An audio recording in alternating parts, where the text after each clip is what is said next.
मैं UT finance की जानिब से बात कर रहा हूँ, तैमूर अली। हमारा काम है कंसल्टेंसी का, प्रॉपर्टी का और गोल्ड और सिल्वर और क्रूड ऑयल के बारे में। तो सबसे पहले तो मैं पाकिस्तान स्टॉक मार्केट के बारे में बात करता हूँ। अच्छा, हमारे पास बहुत सारे स्मॉल इन्वेस्टर शेयर्स के फोन आ रहे हैं और वो कह रहे हैं कि हमारी अपील जो है अब आला हुकाम तक पहुंचाएं। सबसे पहले तो मैं गुजारिश करूंगा पाकिस्तान स्टॉक एक्सचेंज के सीईओ जनाब फर्रुख एच सब्जवारी साहब से और security exchange commission of Pakistan के चेयरमैन जनाब कबीर अहमद सिद्धू साहब से। इस छोटे इन्वेस्टर कह रहे हैं कि मार्केट में इस वक्त प्राइस इतने ज्यादा हो चुके हैं कि वो हमारी पहुंच से बाहर है।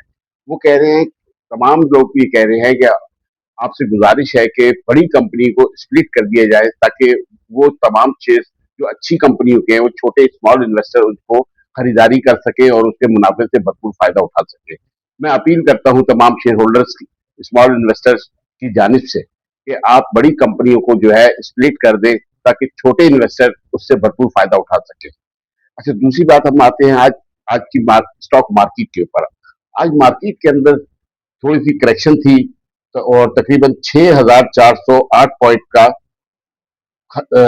माइनस में बंद हुई है, जबकि 40 कंपनी आज प्लस में थी, 439 जो है वो माइनस में थी और 86 कंपनी के अंदर कोई तब्दीली नहीं हुई। वॉल्यूम आज का जो है 91 करोड़ 26 लाख 13,579 का था। अच्छा, सबसे पहले तो मैं तमाम लोगों से गुजारिश करता हूँ जो स्टॉक मार्केट के अंदर इन्वेस्टमेंट करते हैं, वो इस चीज को समझे कि स्टॉक मार्केट होती क्या है। असल में स्टॉक मार्केट एक फुटबॉल की तरह है। जब इसको आप फुटबॉल ऊपर जाता है तो नीचे आता है, डिप मारता है, डिप मारने के बाद फिर ऊपर आता है और फिर ऊपर आके फिर नीचे आता है। तो स्टॉक मार्केट का भी यही फार्मूला है। ये 154 पॉइंट से बढ़नी शुरू हुई है और 188 पॉइंट पे जाके इससे थोड़ा सा करेक्शन आनी शुरू हुई है। लाजमी सी बात है, जब इतनी तब्दीली आएगी, इसमें इतनी थोड़ी सी ऊपर जाएगी, 20-25 हजार पॉइंट जब ऊपर जाएगी तो लाजमी सी बात है उसमें थोड़ी करेक्शन आएगी। जिन लोगों ने नीचे भाव में शेयर्स दिए होते हैं ऊपर के भाव में शेयर्स बेच रहे होते हैं। तो अब मैं गुजारिश ये करता हूँ कि मार्केट में आप थोड़ी थोड़ी सी इन्वेस्टमेंट करनी शुरू कर दें और 1,70,000 पे आप खरीदारी शुरू कर दें।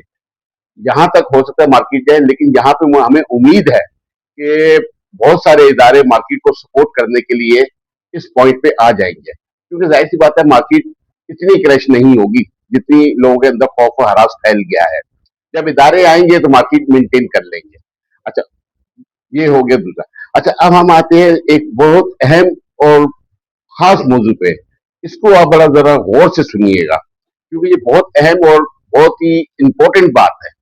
अच्छा, एक कंपनी होती थी हमारे पास 1992 के अंदर, जहूर कॉटन मिल, जो रजिस्टर्ड हुई, लिस्टिंग के लिए आई स्टॉक मार्केट में 1992 के अंदर।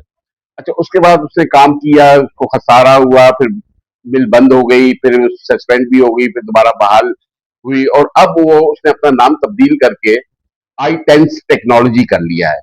ये आई टेन टेक्नोलॉजी जो है 18 जुलाई 2025 को स्टॉक मार्केट में लिस्टिंग के लिए आई, नए नाम से रजिस्टर्ड हो गई। अच्छा, इसमें सबसे अहम पहलू जो हमें समझ में नहीं आ रहा और ना हमने आज तक कभी सुना और ना देखा कि किसी भी कंपनी का जब ईयर एंडिंग हो जाता है, अगर फर्ज करें किसी कंपनी का 30 जून को माली साल खत्म होता है, तो वो कभी भी ऐसा नहीं होगा कि पिछले साल का इंटीरियम कोई चीज अनाउंस करे।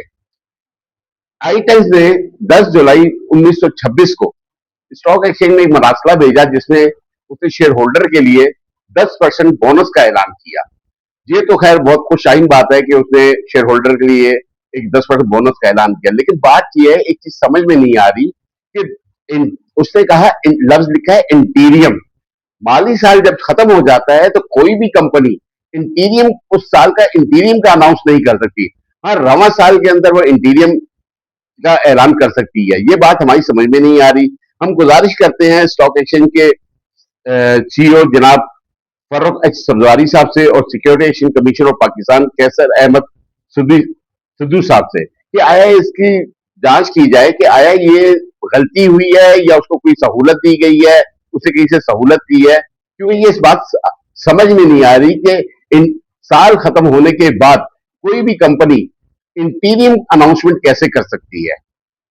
तो हम उम्मीद करते हैं कि इंशाल्लाह हमारी ये बात सुनी जाएगी और उसको देखा जाएगा कि आया ये गलती हुई है या उसको कंपनी को कोई सहूलत दी गई है। अपनी बात का सिलसिला आगे बढ़ाते हैं।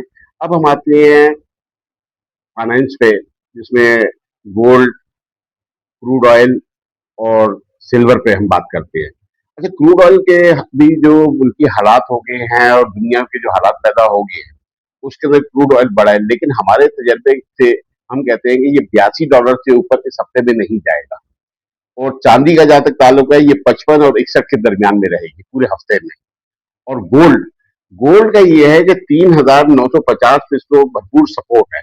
इस कोशिश है कि 4,000 ये टूटता है तो वापस रिकवर कर लेता है, और ये इसी रेंज बाउंड में ही घूमता रहेगा। 3,950 और 4100, ये पूरे हफ्ते में तकरीबन इसी रेंज बाउंड में घूमता रहेगा।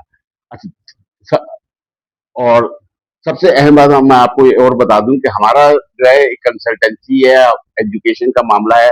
हम अपना सिर्फ तज्जिया पेश कर रहे हैं, किसी आदमी को ये नहीं कह रहे कि आप हमारे कहने पे इन्वेस्टमेंट कहीं पर करें। हम किसी किस्म की कोई राय नहीं दे रहे, हम सिर्फ अपना तज्जिया बयान कर रहे हैं, और आप इसको तज्जिए के तौर पे लें। और दीगर मालूमात के लिए आप ब्यूटी फाइनेंस के व्हाट्सएप नंबर पर रब्ता कर सकते हैं। आप किसी किस्म की भी कोई मालूमात चाहिए हो तो आप हमें व्हाट्सएप करें, हम आपको मुकम्मल मालूमात फराहम करेंगे।